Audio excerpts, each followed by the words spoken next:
Hello.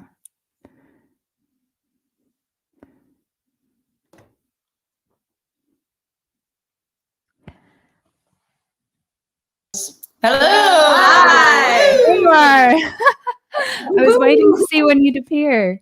Welcome, Pillow Queens. Welcome to Women's Work Festival and to the OES Centre and to Belfast as well. Thanks for joining us kind of down the line from Dublin. You're all in Dublin at the moment, I take it. We are indeed. Yep. Yeah, all having a few drinks on a Friday night. And I believe there's reason to celebrate. Was it Kathy's birthday yesterday? Am I right in thinking that? 21 years. Yeah. 21 years young. Yeah. I know, I'm aging well. Oh, well, happy birthday. I am having a glass of water on you. Were you able to go for real pints in Dublin or? What did I do? I ate a lot of pasta and drank a lot of wine. So yeah, I celebrated well. Well, that sounds blissful. Thanks for taking the time to talk to me this evening, and thanks, as I mentioned, to Women's Work Festival and to the OES Centre and all the crew there for facilitating this talk this evening. I've been able to sit in on quite a few of the sessions so far, and I've been blown away by the conversations and performances, and I'm so delighted to have been asked to host this getting to know session with Pillow Queens. So thanks. Hopefully the caliber of conversation continues. Yeah, hopefully. We'll see how we get on. We'll be fine. So I'm not sure if most people tuning in tonight are familiar, like I would assume they're familiar with you if they're tuning in, but for the purposes of those who are maybe discovering you and your music for the first time, will we do a little introduction, maybe starting with you, Kathy, seeing as you're the birthday gal? Hi, I'm Kathy. I play lead guitar in Pillow Queens. And what else do you want to know? That's just what I do. That's it. Yeah. That's all like that. I sing a few bars. Yeah, I sing a few bars, so I do guitar harmonies sometimes. Lovely. I'm Carl, and I sing and I play guitar and I play bass, and I'm just a general good crack altogether. Who's up next? Yeah, fair enough, I suppose.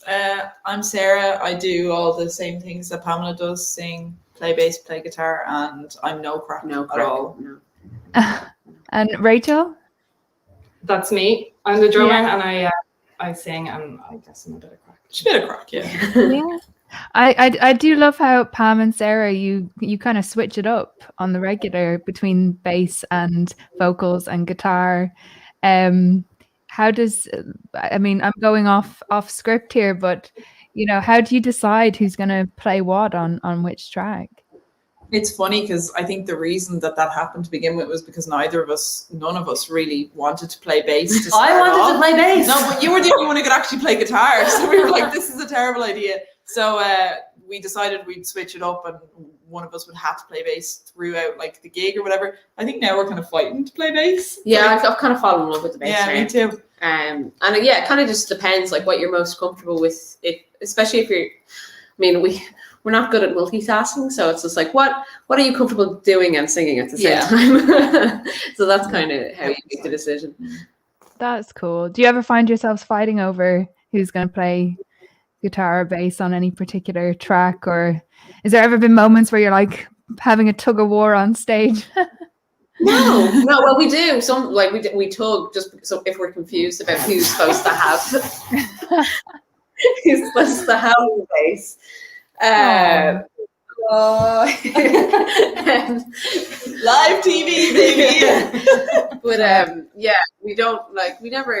I don't think we've ever kind of had an argument. Not an argument, but like being like, I want to play bass on this song. That hasn't happened. No, it's never. It's always a real natural. We just jam, and then whoever's, I guess, holding it, or if someone thinks of a line, is what I'm observing from you guys. Yeah, because like say with Holy Show, when we were writing that, we were like, oh, it's not coming. Like, no, you play the guitar for this one, I'll play the bass, and like we kind of kept swapping over to see if something would like spur creativity in one way or another. So it's just whatever way it kind of ends up going. We just follow it.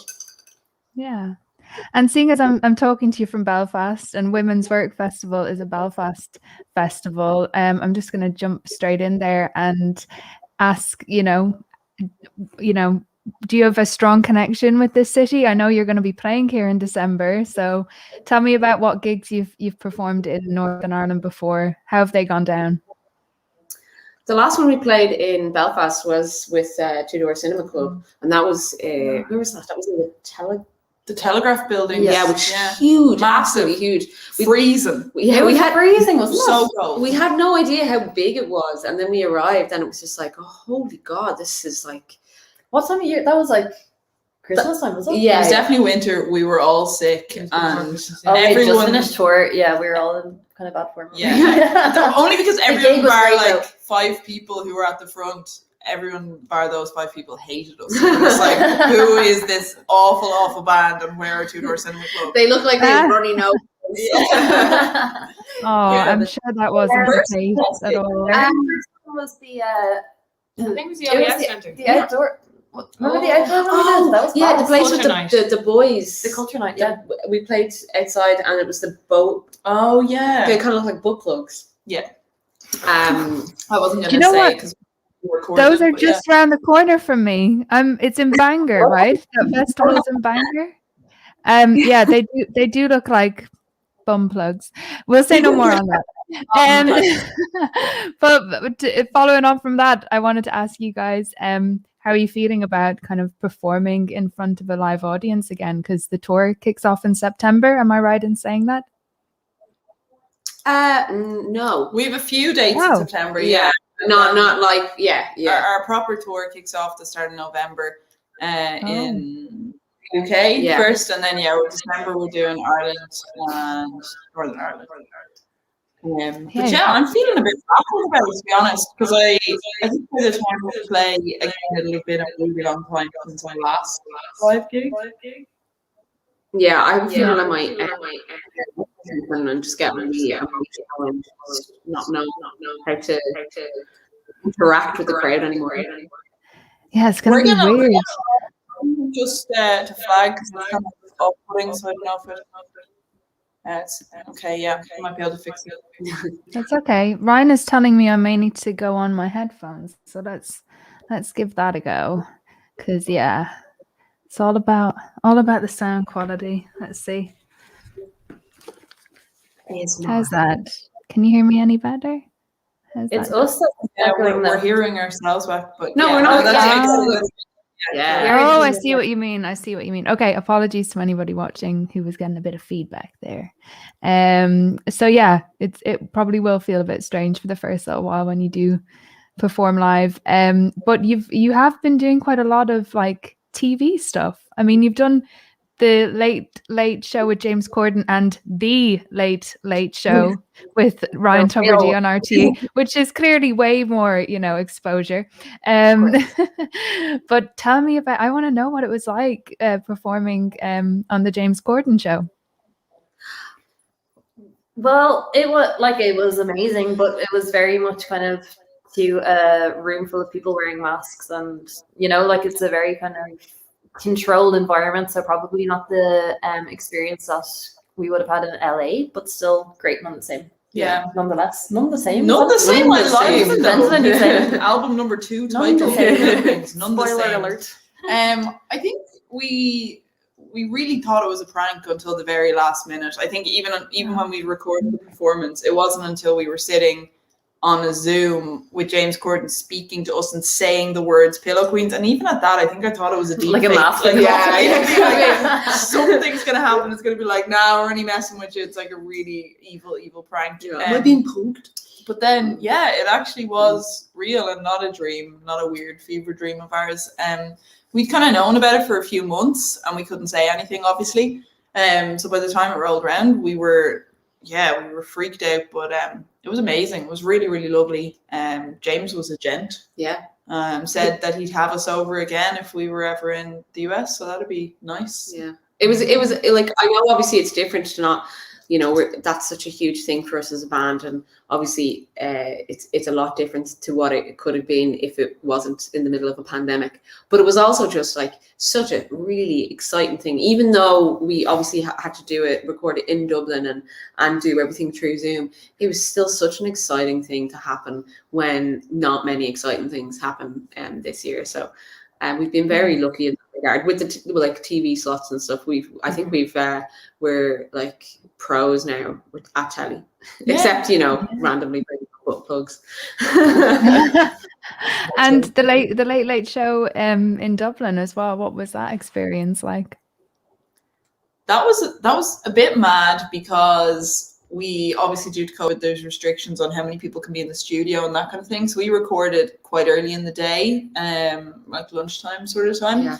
And Mr. Tuberty himself unfortunately wasn't around, which I was very upset about personally. And also I think the fact that we were doing a cover and it wasn't one of our own songs, that was strange too. And we had separate dressing rooms. That was fantastic. We were kept apart for the whole thing. I really like that. I'm sure you did. Yeah, but no, it was great. It was really nice to finally have crossed that off our bucket list. It was really cool to feel like we were being supported by our late. Yeah. Yeah. I mean, we've been kind of being back and forth in Norty the past year, and then even going in there for the late where we've made friends with the makeup ladies. Yeah. Oh, they're so lovely. They're fab. I mean, it's funny, isn't it? Because like, oh, what's happening with my mic? Because I guess like a lot of your friends and family would probably have been more excited about the late in Dublin, because if you're Irish and you think of the late show, you automatically think of RTE and not James Corden, but he would get the same sort of audience figures that probably more people watch that performance than the whole entire population of the island of Ireland. And I'm sure your mammies were probably more excited about the late show in Dublin. So you did get to tick those both off your bucket list. Yeah, definitely. Yeah. How are we doing on sound, Ryan? Are we okay?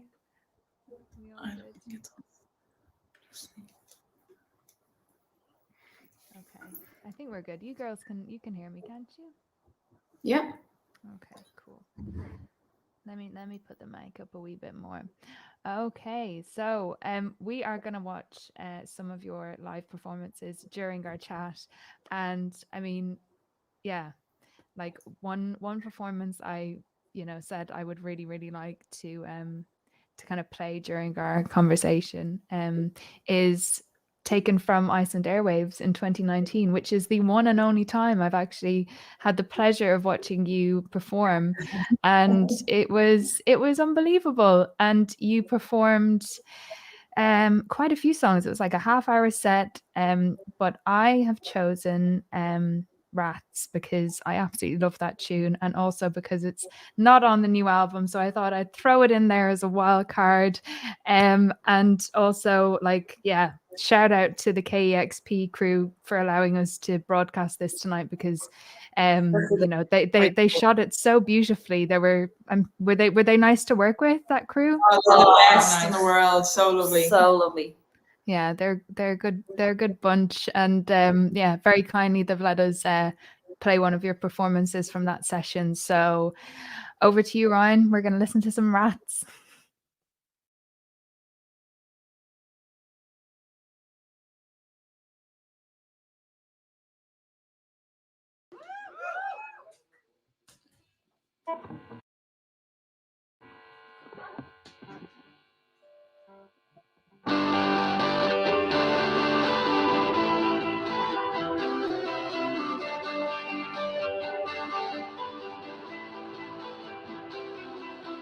Going for the party, everybody that runs in your hide, cracks in your heart, we can say it, we can put it, we don't know,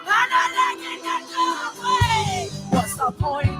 Give it all, you're right now, you're on the move, making joints, give you all, your soul is your body, right? Want you, it's a story, you got high and fooled me.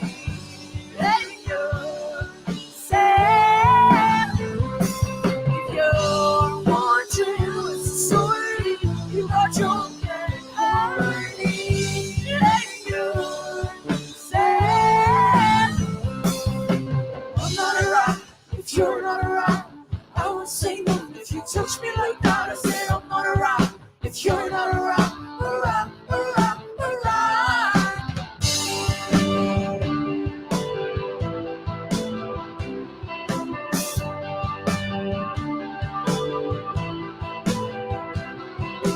Push to the step back, dirty places go. Far hearts from my human stage. Tell me what it's like when you're sober. Keep me from till I find it through. What's the point? Give it all. You're out there, and now you're rolling. Making joints, give you. Yeah, so need your body right now. Watching what's the story? You got high for me. Let you say if you're watching what's the story?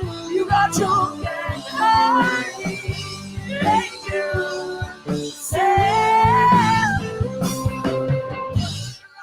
if you're not around, or you'll say no if you touch me like that. I said I'm not around. If you're not around, said I'm not around. If you're not around, or you'll say no if you touch me like that. I said I'm not around. If you're not around, if you're watching what's the story? You got higher than me. Hey, you say if you're watching what's the story? You got drunk and high. Hey, you say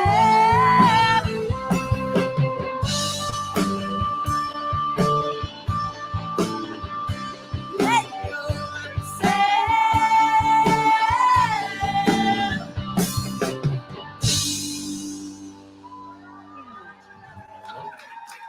Oh, amazing. What a banger. I love that tune so much. I was like rocking out here. I nearly thrashed the place listening to that. I'm feeling secondhand nervous from that performance. I'm like remembering how nervous we were. Do you remember as well? Oh. In that song, you could see the camera kind of wave a little bit. Oh, and it, like, remember the fell camera was over. like falling on top of you real slowly. Oh, yeah. And then they were like holding it like manually.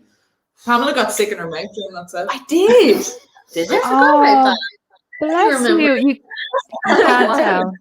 You Nervous. can't tell that you'd been sick in your mouth at all. You pulled you pulled it off. It was unbelievable. And watching it live as well, like very, very lucky to have been there to witness that. And yeah, I was thinking to myself earlier, like in Dublin, if you're a rat, you're, I suppose the Northern Irish equivalent would be a tout. Is that are we talking about the same sort of thing when you were writing that? A rat, a tout? Okay. And so it's about rats then, touts. Yeah. It's the song itself. I mean, it's hard because it was one of the first songs that we ever wrote, so it's hard to even look back on it and be like, what actually is that about? Because it feels like so long ago. But I when I see the lyrics, it just reminds me of maybe the kind of transition between my life before I was in Pillow Queens and when it was just about to happen. So kind of like being really I don't know, sick of the old 9 to 5 and thinking like that was it, but little did we know that we were on the cusp of being in the Pillow Queens. So we are. Is it the Pillow Queen? I don't know. I've never known the answer to that. I thought it was just Pillow Queen. The Pillow Queen.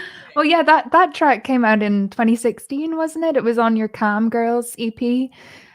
So like a lot has happened since then. I mean, 5 years is a long time for any band. It's totally different. Like times are changing.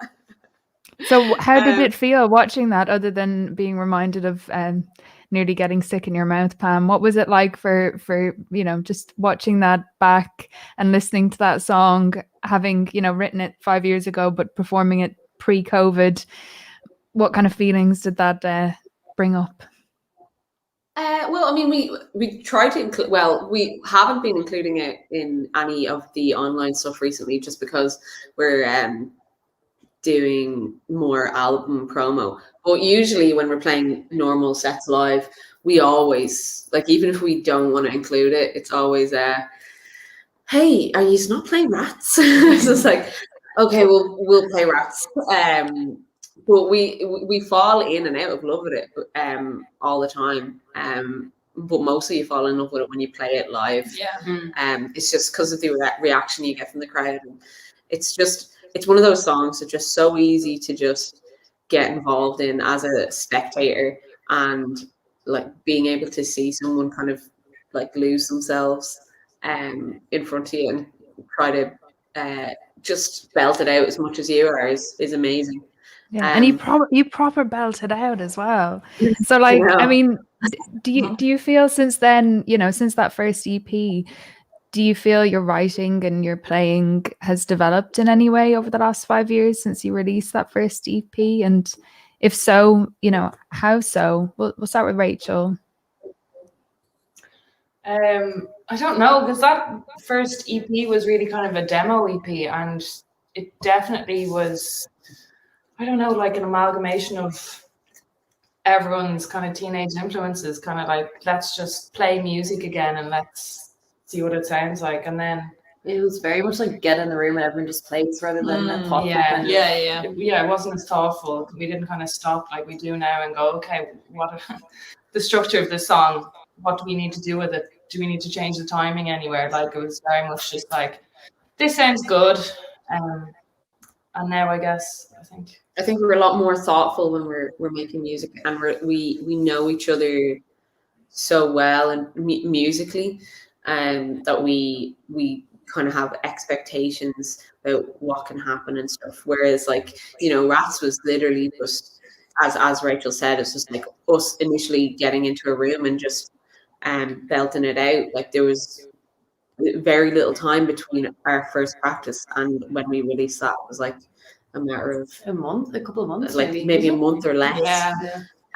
So that's what you hear when you hear that. So I think, which works well for that song. I think that's the charm of it. Yeah, if you thought about that song too much, I don't think it would work. Yeah, I think even trying to dissect it lyrically and everything is like, that isn't the charm of the song. The charm of the song is that the fact that we wrote it, recorded it, and played it live within a matter of 2 months, and by the time we were playing it live, people were singing it back to us. So immediately we knew that it was a song that would last, and it would last not just with us, but with everyone who was kind of taking a piece of it for themselves. And I think, although our songwriting has evolved a lot, we still reference Rats a lot in terms of like, how do we get that crowd interaction? Like, I'd love to have that like singing back to us piece. Like, anytime that we're trying to do a call and response with a crowd, it's always like, let's get that Rats interaction again. Like, it's the same kind of want to incite that energy in an audience again. And I think Rats has the charm to do that we can only try and replicate with our other writing. Yeah, maybe that's something that should be said, about kind of anyone working in the creative industries, but particularly musicians, because I'm conscious there's a lot of, aspiring musicians and writers and producers that are tuning in tonight. But is overthinking something? Is that an obstacle sometimes? Do you ever find yourself like, oh, I'm putting way too much thought into this. I'm trying to be a perfectionist. Let's just, record it and see what happens. Is that a regular thing that you have to kind of, face up to sometimes? I think there's a time and a place to be a perfectionist, and I don't think songwriting is the time to do that, because I think if you're being creative, it's a rare and wonderful thing, and you should just kind of grab it with both hands. I was going to go somewhere else there, and just go with it. And then by the time you kind of get into a studio to record it, that's the time to be a perfectionist. It's the time that you're kind of producing a song and like getting it out there. But I mean, it's really difficult. We're in the process of writing album 2 at the moment. And when we were writing album 1, we had the opportunity to really demo all those songs to a crowd, to an audience, and kind of see how they landed with people. We don't really have the opportunity to do that now. So maybe we're overthinking it a little more than even we would have with album 1, because we're like, are people gonna like this? How do we know? We don't get to kind of, test this. We don't, there's no opportunity to kind of present it to a crowd and go, what do you think? Are you gonna sing along to this, or what's the story? Yeah. So maybe we're I'm excited about that element though, because like when what's our album called? In Waiting came in, we had been jamming for like 2 years, or for the like 60-70% of it. So we knew that they were going to land. Like, we knew how they were going to land. This one's going to be like, here's a whole new piece of work. we've probably changed quite a bit. Do you still like us? Like, it's scary, but it's really exciting. Yeah, it is one of those things, so that it does kind of leave way for overthinking during the songwriting process, and you try not to do that, but it's slightly inevitable, especially when it's album 2, and you have more, I would say, even more of an expectation on you, because we're very proud of what we did with the first album, and it's basically what we have to compete with now. I know. Well, like nobody has heard it. Our manager hasn't heard it. Like we're hoping to record it. Tommy again, who recorded in Waiting. Like nobody's heard it, and we're planning to record it in a month, 2 months. Like they're just trusting us to make another album. You're gonna be grand. It's gonna be good. But yeah, talking of album 1, I think we should take a look at a video maybe from album 1. Another track that I'm absolutely in love with. How Do I Look? I keep referring to Ryan, and I realize that our lovely audience haven't been introduced to Ryan. So Ryan is the OES Centre technical wizard. He's behind the scenes and he's just running the show. So this is we're going to take a look at How Do I Look now from In Waiting.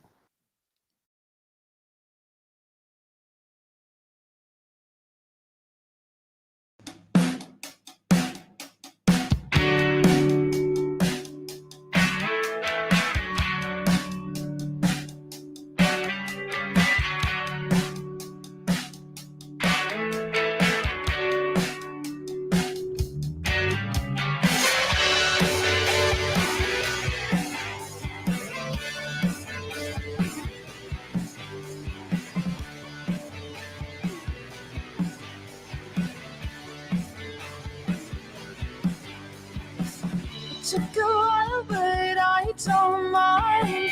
How does my body look in this light? Took a while, but I don't mind. How do I look now? How do I look now?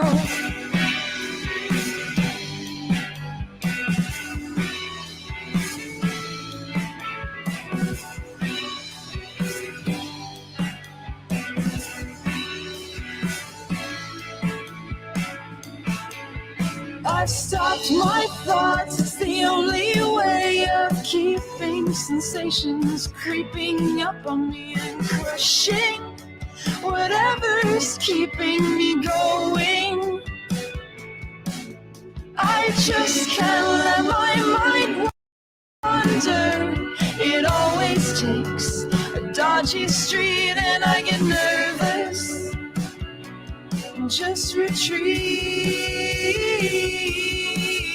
This slowly killing me and slowly destroying me and slowly decaying me, but I'm home now.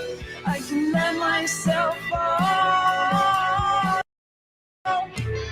Took a while, but I don't mind. How does my body look in this light? Took a while, but I don't mind. How do I look now? How do I look now?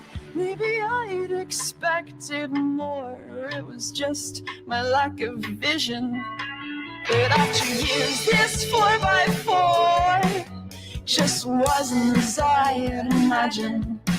And your head was on my pen, was on my bed. It's hard to write your wrongs, but you won't admit your flaws. And oh God, they're beautiful. But this is slowly killing me, and this is slowly destroying me, and this is slowly decaying me, but I'm home now. I can let myself fall. Took a while, but I don't mind. How does my body look in this light? Took a while, but I don't mind. How do I look now? How do I look now? Took a while, but I don't mind. How does my body look in this light? Took a while, but I don't mind. How do I look now? How do I look now?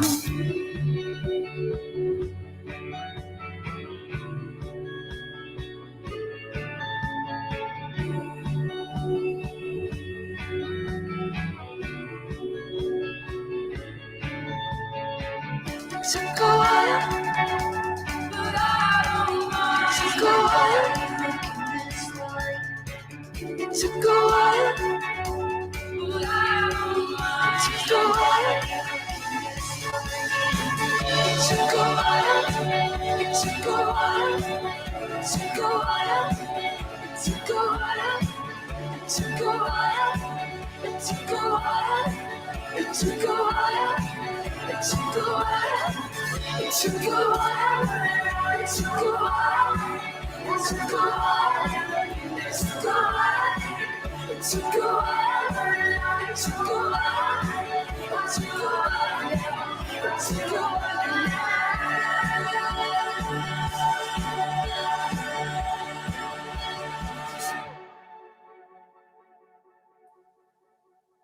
Class. Thank you. Thanks for that. Nice one, Ryan, and nice one, Pillow Queens. I want to know everything about this video, basically, because it looks like so much crack. And of course, there's little snippets of Soak in there, right? So you must have filmed quite a lot of that while you were on tour together. Who wants to talk about that? Yeah, we were just reminiscing while we were watching and we're like, will we ever have as much fun on tour?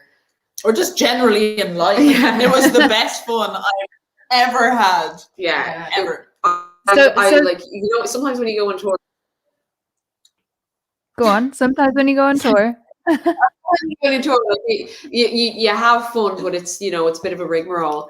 And you know, you get quite tired. But I remember coming back off that tour and I was just like, oh, I want to go back. I want to do it again. We were so good. Like, we would get up early, we would have like lovely breakfast, we'd go like play football or go swimming. Like, it was quite wholesome and like healthy in the scheme of well, look, we had the crack, but it was quite What good. was our cocktail on the bus? Ah, stop, that was a bad night. No, that was every night. It was gin, water, and honey. That was our No, drink. we ran on occasion and things got a bit messy. That was like the time I got a bloody nose, I think. Yeah. I think You know, so a lot of the Sorry. good things about that. Sorry. We keep talking over each other. You go for it, Pam. Zoom life. Sorry, this isn't Zoom. A lot of the best thing about, we were on the bus with Soak, and I think that was probably the cause for most of the crack, other than obviously the fantastic company that we had. But oh man, highly recommend getting on a bus for a tour. We'll never ever see something the likes of it again, but we are so happy to have experienced it. Yeah, it was brilliant. I know, you can't. Yeah, it's hard to imagine, isn't it? But I was just looking at it there and thinking, I wonder what my favorite clips are out of this. But the ones that stand out are Sarah sniffing the tortilla wrap. There's one of Soak doing a bit of an Irish jig at one point, and you, Pam, like grinding the tour bus floor. Yeah, like humping the ground. There's so many good little snippets in that whole video. So if you could each choose, if you could each choose your favorite clip from the How Do I Look video, what would it be? Oh, definitely doing karaoke with that dog. That actually happened. Like, that, that was just happening. Somebody just happened to film it. Like, we were singing Westlife to that gorgeous dog. We were singing Westlife. No, we were singing. We sang the Cranberries. Yeah, we did Zombie by the Cranberries that night. Jesus, and Rachel wasn't there, so we were like, we need this dog to take Rachel's place. And so we sat on the bar stool. Why was there a dog there? Who owned the dog? Great. I don't know. Don't ask questions. What's your favorite? What's my favorite? I know my favorite. Yeah, you say. It's when Sarah breathes on the cupboard and yeah, I was thinking about that. You gotta keep things clean. I'm a Virgo. I like it. It's definitely not my favorite, but the one I look at, I'm just like, oh god, it's me and Bridie playing a board game of Catan, and it's just me being like, I do not understand how to play this game, and just being like, this is the best game that's ever been made. I think my favorite is there's a clip of myself and Sophie, who plays in Soak's band, just dancing on the tour bus, and it's like, we only met like a few days earlier, but we became completely obsessed with each other on the tour, and we were just like, you're like me and I'm like you, and we can dance together to these terrible songs and have so much fun. And I think it's just this like look in both of our eyes where we're like, this is madness, but so much fun. And it's Yeah. just captured perfectly on that terrible camcorder that we bought in Manchester. Yeah. So was that a UK tour or a European tour, or where were you? It's both. Yeah. Okay. So some of okay. it started off in Europe, and then it started in the UK, and then we went to Europe. Yeah. What are you all drinking right now, by the way? I can see Pam's got a can of, what is that? I have some Strongbow cider. Nice. Strange, I know. Classic. Okay. I'm drinking- Cassie's on the Sol. I'm drinking a passion fruit sour that I've actually diluted with soda water because it's 8%, and I don't want to get too giddy. What about you, Rachel? What are you having? Delicious rollover session IPA because I don't want to get too giddy either. That's great. I feel like I'm on the Graham Norton show with all the booze. This is brilliant. I wish I had a glass of wine now. The red chair as well. Hey, it'll happen. It'll happen. Trust me, it'll happen. I can feel it. I can feel it in my bones. He'll be. Keep an eye on your inbox and your junk mail too. You might have one from him in there any day now, I'm sure. Yeah. So yeah, as I mentioned before, like there's probably a lot of aspiring musicians and music fans kind of watching this chat tonight, and maybe watching your videos, and particularly the last one, and being like, that's what I want to do, you know. So if you could each give kind of one piece of advice to someone who wants to either start a band or start releasing music, what would it be? And we'll go down the couch in Graham Norton style, and we'll start with Kathy or start with Rachel. Just you can decide amongst yourselves. But what piece of advice would you give to somebody who's, you know, wanting to either start a band or release music? I would say, like, find, easier said than done, but find people who are as passionate as you are, like who are willing to spend as much time and give as much up as you are, because I feel like we're all on the same level in terms of just even music taste, but like priorities and that kind of thing. I think that's what's been very like successful for us. Would you say? Yeah. So yeah, just, like first and foremost, find friends who love music, the exact same music as much as you do. What about you, Pam? What advice would you give? I would say don't overthink it. You're gonna be able to have a list of reasons of why you shouldn't do it and why you should just move on to something else. But if you keep on thinking about those things, it's never gonna happen. You should just, put yourself into it, and You were nearly there, weren't you? We dragged you back. yeah, no, I was giving up, and then you were like, please, come back. Knocking on your bedroom door, and like, guitar, Pablo, would you like to play with me? I was like, no, I'm an office woman now. Well, you were actually, Pam, you were actually considering kind of quitting music and doing a 9-to-5. Well, I'd already done it, and She was washed up, man. I was washed up. I'd done it. I was like, that's what I've seen in the industry, man. Sarah was just, what would you think about like maybe doing another band thing again? I was like, no, absolutely not. And you were just like, what? I was like, no. You're just like, what? So then, under the guise of being friends, we ended up living together, and I was like, Just waiting in the long Pamela, would you like to be in a band now? And she kept saying no until she said yes one day. So yeah. Aw.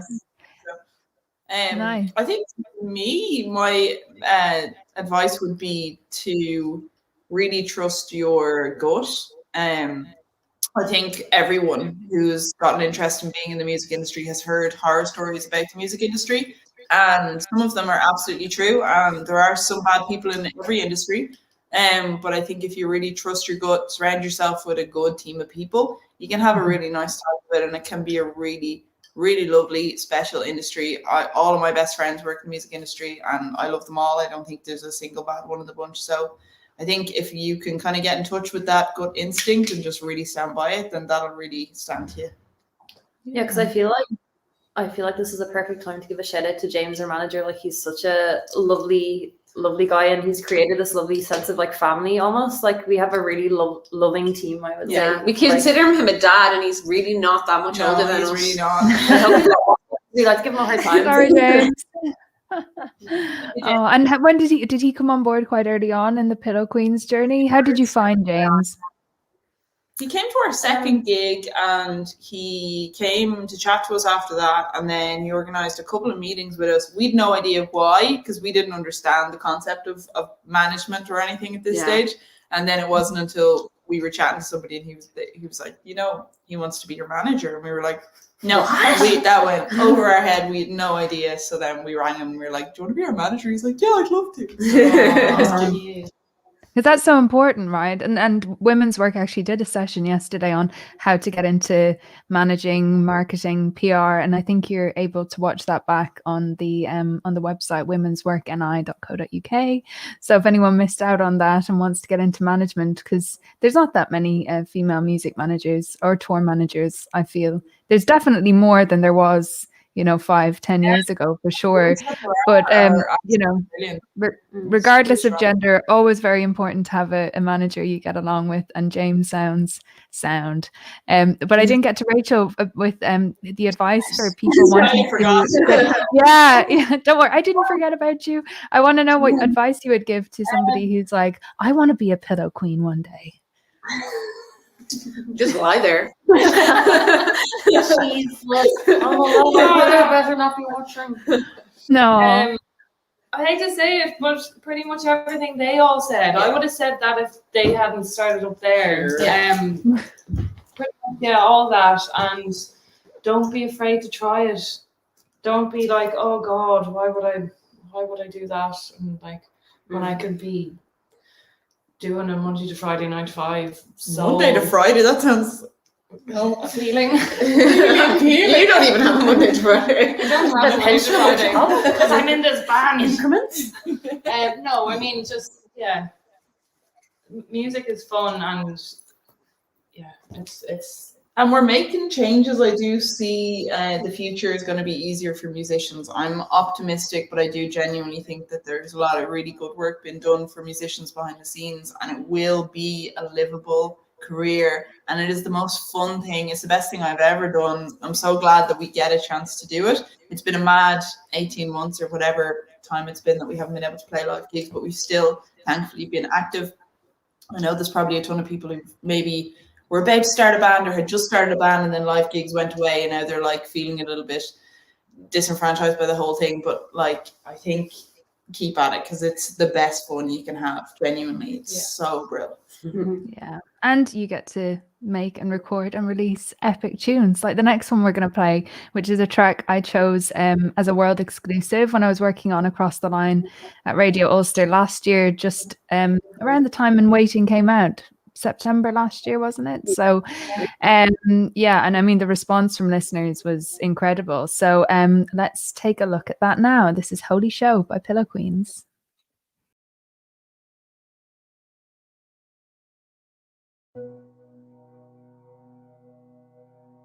I'm still a baby if you're still waiting outside. Got your eyes and cheeks in front of me, filling the space between my thighs. I roll you up and crack you open. We look like a couple of teens, just hanging back in Holy Ghost and apologizing me.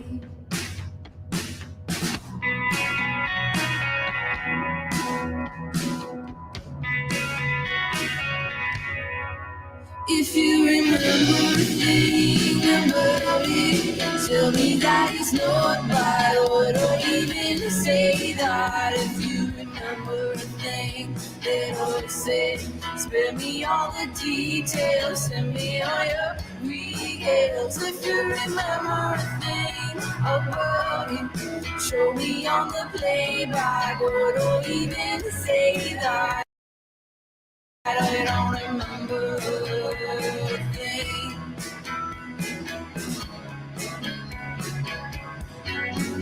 I'm so waiting. I say they can't believe their eyes. Look what this mountain teeth have gotten me. our body's someone else's night. Just pulling up and barely knowing you shouldn't have to repeat. Tonight the words you're only showing up, so then show some of me. If you remember a thing about it, tell me that it's not bad. Or even say that. If you remember a thing that always said, spare me all the details, send me all your regrets. If you remember a thing about it, show me on the playback. Or even say that I don't remember a thing.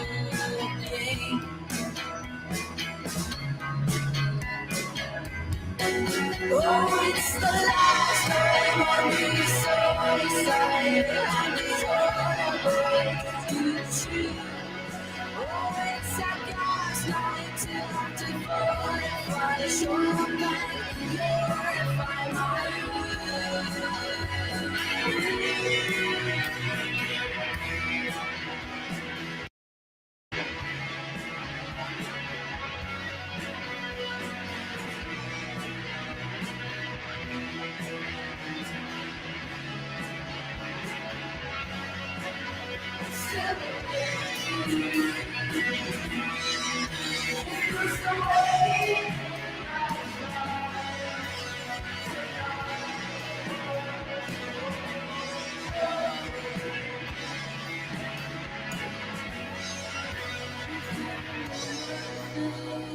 about it. Tell me that it's not bad, or even say that. Oh, that was beautiful. I love that one too so much, and very different to, you know, the last track we watched, and the video very different as well. I mean, like super polished and yeah, just very moving. So does somebody want to kind of talk a bit about kind of the meaning behind that, and you know, a little bit about the accompanying video? Well, video-wise, we got our very good friend Kate Dolan, who's done a load of videos for us. Well, I mean, she's done like 3. We only have one album. Yeah, come on. So she did the Brothers video and Gay Girls, and she did 4 because we had to do Handsome Wife as well, which was a mix of all stuff that people sent in. But so Holy Show was kind of like I guess it was kind of more. It was a song that was trying to put out like more of an energy of like that kind of almost horrible feeling you have when you are like crushing on someone, and how vulnerable you feel, and how silly and stupid you are, and how you act as a person. And a lot of Holy Show was us trying to make that sound. Which is like, how do you make a feeling be a sound? But I think we did it because it was a hard one for us, because Holy Show was a song that we had for a long time, and we were never really able to finish it and pinpoint exactly the vibe that we wanted. And we're just like, oh, it's not really doing it. It's not putting out the feeling of the lyrics. And it wasn't until we got to the studio with Tommy, and when we were making the album, that it actually kind of turned into what it is now. And we were almost not going to put it on the album, and we were almost not going to record it. That we were so far removed from it. The only thing was like, Really? when we got to the studio, like we were deliberating over it for so many months, like a couple of years. Yeah, easily, yeah. And we were like, everyone was kind of like angry with it and kind of like, nah, not into it or whatever. And then we played it for Tommy, so it was perfect. Yeah. And then, I mean, that's also the song that James heard for the first time. And that's the one that he was just like, I want to work with them. It's also we were just like, we were kind of downtrodden. We were like beating ourselves up about maybe. But that gig that James saw us at for the first time was we got a bad review that time because of that song. You remember? Yeah, they said like every song was great except for that one, and the wheels really went off the track or something as soon as we started playing that song. So it was like the one badly reviewed song from the set, and yet it's kind of the one that came with us. Yeah, so- take no notice of the bad reviews. It's like, push that to one side and forget about it. I mean, yeah, you're probably going to have to deal with a lot of crappy journalists like me as you go on in your career. But, I should have. but I mean, am I right in thinking it's a love song? Is that a really obvious and silly thing to say? It's a crush song, which I think is a different thing than a love song. I think Okay. it's like You're talking about yourself more than you're talking about the other person. it's how you feel, and you're not as concerned about them, you're more concerned about how you look to them. So it's all about your ego, really. Yes, basically it's just you just being like, you're being an idiot, and just like being really self-conscious. So it's like it is in the world of having a crush and maybe liking someone, but it's not necessarily. I guess it is a love song in a way, but it's a selfish, a self-obsessed love song, which all songs are. Not at all. And it's one of those, like, everyone can relate to that. We've all had a crush, at some point in our lives. So it's I mean, it gives me goosebumps listening to it. So I'm so pleased you did actually record it and release it and include it in the album, But I'm We're gonna put that there. There's like Put it away. 8%. I'll put some more soda water in it. Oh, yeah, you go have a little top up. You're okay. We've got probably maybe 10 minutes more, so I'm going to try and squeeze in. I'm going to walk around the block there. It's okay. The next thing we're going to move on to, I'm going to try and squeeze in as much as possible. And I'm really keen actually to ask you about album number 2. And I know there's probably lots that you can't tell us. And you did say you're going to start recording it kind of in the next 2 months. But can you tell us any little exciting little, nuggets of information that we haven't heard yet? We're recording the album in like a month and 10 days or something like that, and to be fair, it's not written. So what we would be telling would be lies. Yeah, like we have songs and stuff, but we definitely don't have enough. But we're on top of it. Don't worry about it. And, we're not worried. We're not worried. We've got every faith in you. And are you all living together at the moment as well? No. But we did just COVID test. So that's why we're able to be here. Oh, that's okay. I'm not like the COVID police or anything. I was just thinking, God, that'd be really handy, wouldn't it? If you all lived in the same house, it would be so handy for writing music. So at least you're in the same city, I guess. We that's have helpful. a practice space that we've made very homely in the last few months. We've got beautiful shelves. They're white now. That Rachel painted, beautiful. Nice. Gorgeous lighting, lamps, fairy lights, etc. Inspirational stuff. We haven't really had the space to be able to just hang out together really because of these restrictions and stuff. So I kind of feel like in the last, and I think we've had a little bit of a block in that we're kind of like, oh, album 2, this is the one that everyone's going to judge you on. I feel like in the last 2 or 3 weeks we've been really bashing them out. Like I'm confident. Yeah, it's been nice. It's hard though, because I found, like, especially in this year, you think that you had a lot of. I mean, for the most part, I've been working for the whole year, which is we've all have been. But the times when like maybe we weren't, or we were working from home or something, you're like, oh, I have time to make music, but the you can try, and you can probably like get a few musical stuff, but when it comes to writing lyrics and stuff, nothing's really happened.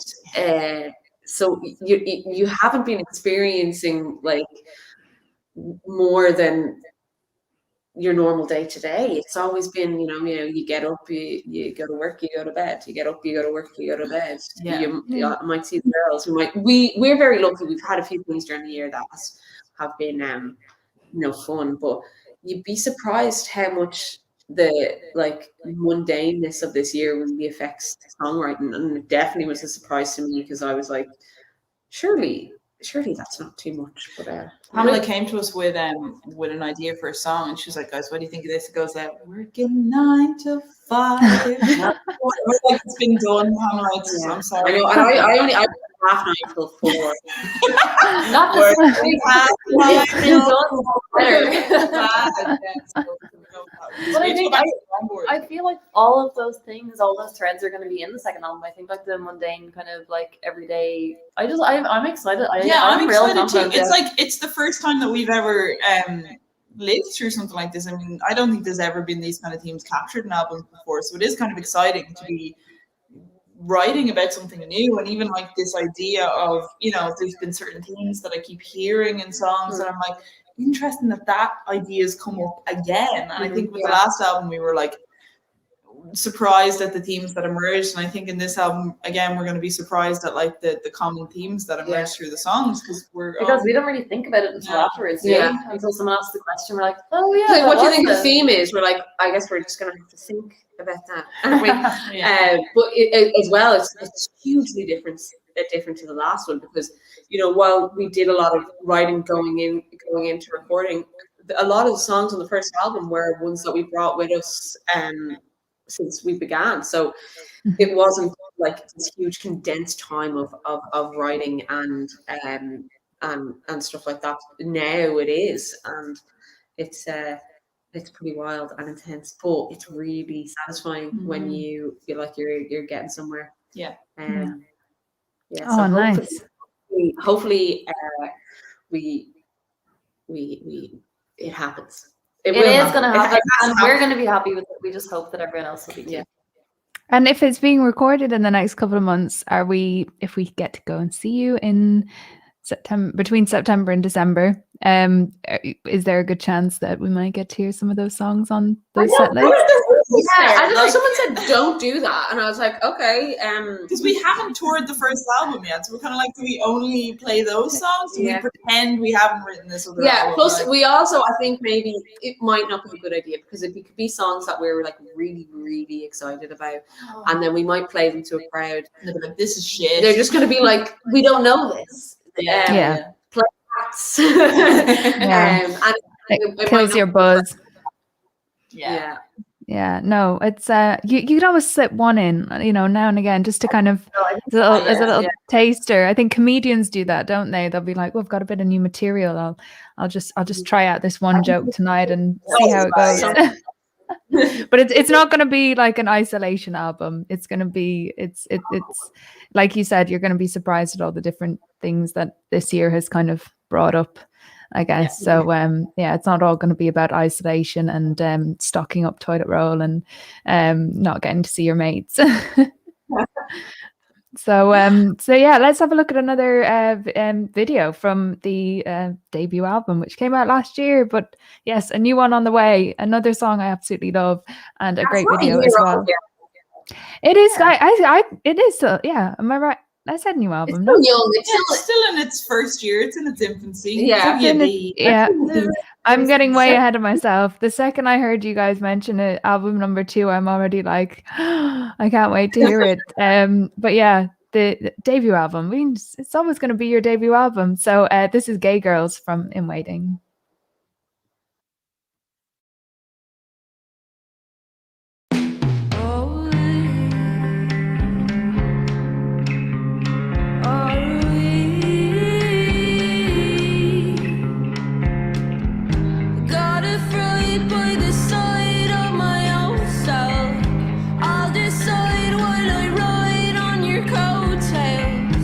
If I light or the light in your combo,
Oh, that makes me so happy watching that.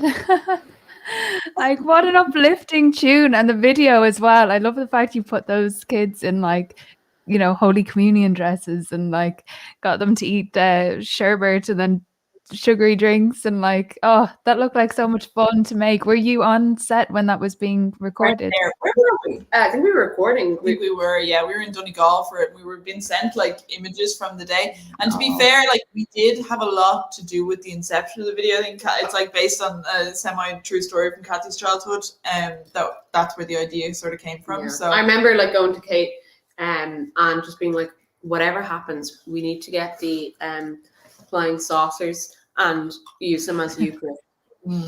That's such a good idea. Such a good idea. And I mean, It was yeah. near where I live. It was, well, kind of like Colester. It was probably more near where Kate lived. yeah, St. Anne's Yeah. Park. Yeah, St. Anne's Park. Yeah, and because I stuff. drive past it all the time. I'm like, is that where that was shot? Yeah. Nice. And it was made by the same director and filmmaker who did Holy Show, right? Yeah, she's amazing. Yeah. So she's done 3 videos for you.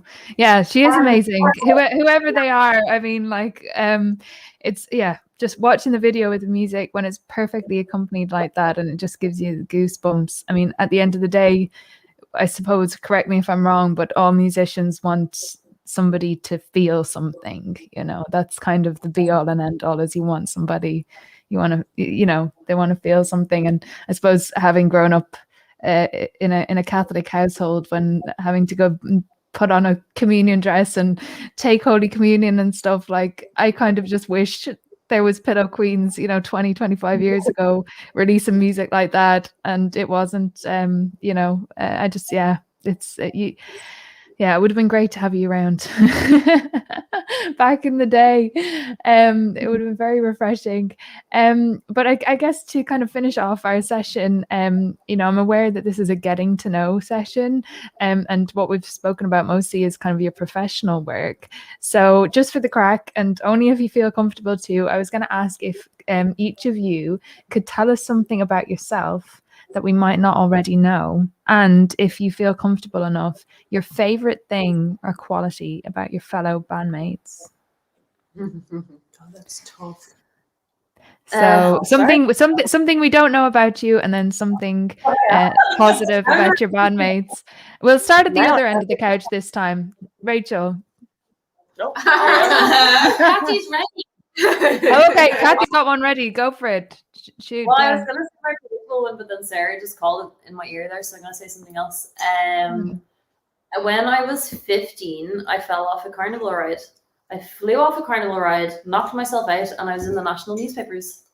Oh wow! You can do it. So it's actually not that kind of. It made me more famous than Philippines. So. Yeah.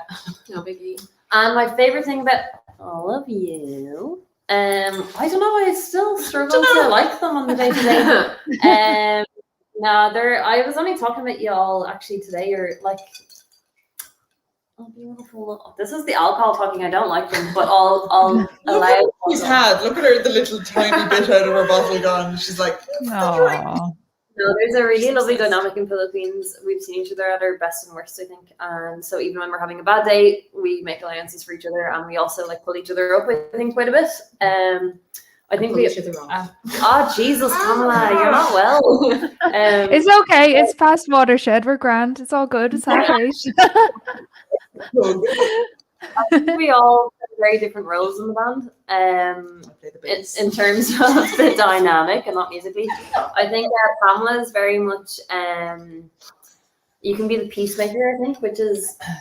I know, surprising. Important role in the band, yeah. We have lots of strong opinions, and Pamela can be very kind of calm in her reaction to things and kind of be like, come on, well, can you see this side? Can you see this side? You're a bit of a goof in the best way possible. You make light of situations, which is great. And Rachel is very, you kind of have well, sometimes you don't, but mostly you have a practical head with in terms of the running of Pillow Queens, and like, I like things being done properly and organized. Yeah, and we're all real okay. quality. Yeah. Yeah. That's really good. You've kind of got like all the different roles ticked off. That what makes a really well functioning band, you know, because there's so many bands out there who are dysfunctional. I mean, you all complement each other really nicely. But yeah, mostly we complement each other. yeah. But any mad story? Does anyone have a crazy party piece maybe that they you know might have, or any stories that you'd like to share, like flying off a roller coaster and ending up in the papers? Well, I'm not to that degree, but like I in the odd time do a bit of I do a bit of drag, or not. Oh not wow. recently. Yeah. Well, actually, during lockdown, I did a little bit of it. Yeah. Cool. Not good. It's not good drag. It's very sloppy, but that's the shtick. And occasionally, I do it in a more tame version, and I have a puppet and I read the kids. Oh That's wow. thrilled. I have to come up with a more child-friendly name, though. What's your name? The only one I can think of was putting some dog makeup on and calling myself Carol Barks. That's good. That's a great name. Yeah. What about you, Sarah? What don't we know about you that maybe something you'd like to share with your fans? I'm struggling here. I feel like I don't know. Give them your OnlyFans. Well, you know, you've all got to make money some way before the next album comes out. We do not yet. Okay. Right, we've definitely learned something about Sarah tonight. What about you, Rachel? I really not, because if I did, I'd want it to be very successful. So I need to specify the fact that I am plugging it because I don't have one. Because if I did have one, I would in fact be plugging it. I don't. Oh, there you go. Is that I actually enjoy broccoli. That's it. That's it. There's nothing interesting about you me. have a way more interesting name than us. What is it? Go on, Kathy, you chip in. Hey, you go ahead. She won the post office art competition. It was Credit Union. Credit Union. I meant to say it, but like, Oh wow. Yeah, because That's a big deal to anyone from anyone from Ireland. That's a big deal. What did you win? What was your prize? So it was the under 7 category, All Ireland. I won £177 sterling. So we're in pounds at the time. I got 2 trophies, 3 certificates, and I got to meet Ray Darcy. Yeah, I got £10. So I came very low. Remember? I didn't even. So you that's like first prize winnings. Was it first prize? Not that much. £177. Like imagine what that is now. Where did they get the 11 million. 11 million. What was the? That's like a really good communion day in terms of like cash. And what about you, Rachel? What don't we know about you that we that you might like to share? Do you guys know anything about me that I don't know? You're Protestant. I'm Protestant, so I don't have any of that. She didn't do her communion. She never had a communion. Yeah, I can see her face bringing it up, and she's just like, I never have. That's okay. You know, we're all about integrated music here in Northern Ireland, so this is great, you know. And thing about everyone in the band, though. You're all funny. Yeah, we are. Nice. We're pretty hilarious. Yeah. If you can't tell. oh, My well, those are curls. Her new I'm really curls. into her new Her new curls. curls. She's little, her little hoops and everything. Isn't she lovely? I really like Pamela. very cute. Very cute.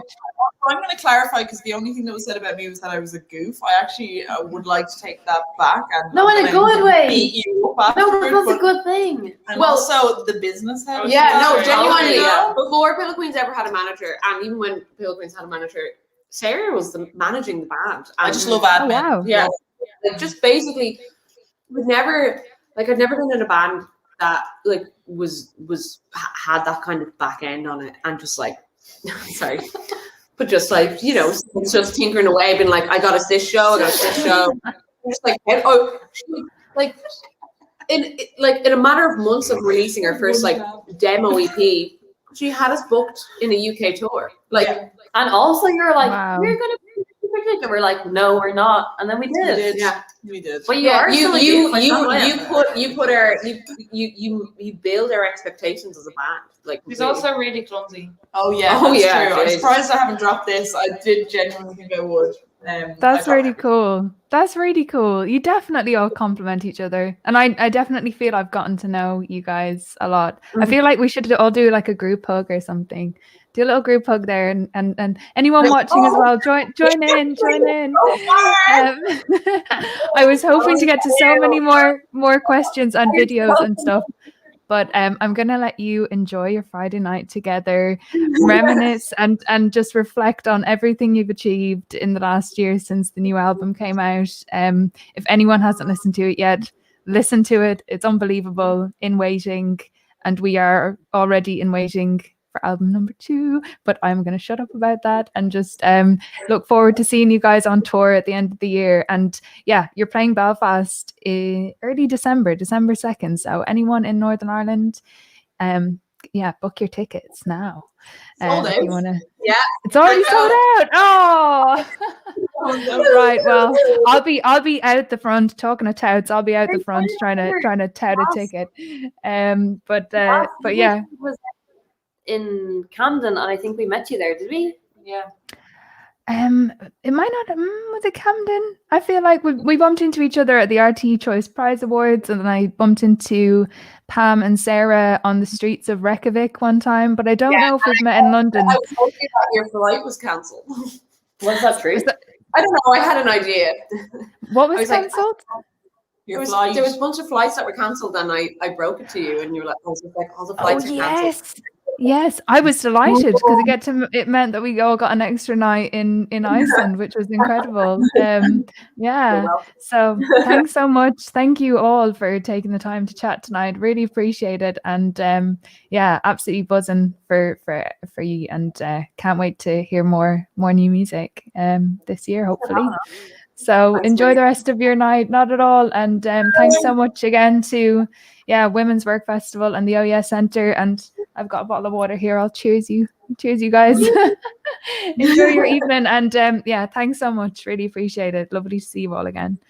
Okay. Mwah. Bye guys. Bye.